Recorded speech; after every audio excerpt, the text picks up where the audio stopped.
very dedicated sa pagsamba.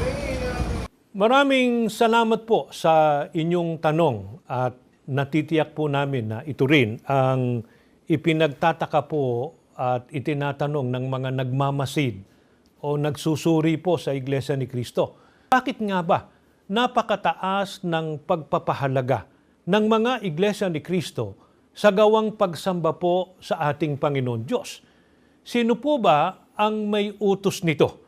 Biblia po ang sasagot. Pakinggan po ninyo dito po sa awit 29:2. Ibigay ninyo sa Panginoon ang kaluwalhatiang marapat sa kanyang pangalan. Inyong sambahin ang Panginoon sa kagandahan ng kabanalan.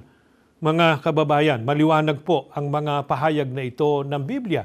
Dapat nating ibigay sa Panginoon Diyos ang kaluwalhatiang marapat sa kanyang pangalan at ang sabi pa, inyong sambahin ang Panginoon sa kagandahan ng kabanalan. Kaya maliwanag na nakasulat po sa Biblia na utos po at kalooban ng ating Panginoon Diyos ang gawang pagsamba po sa Kanya.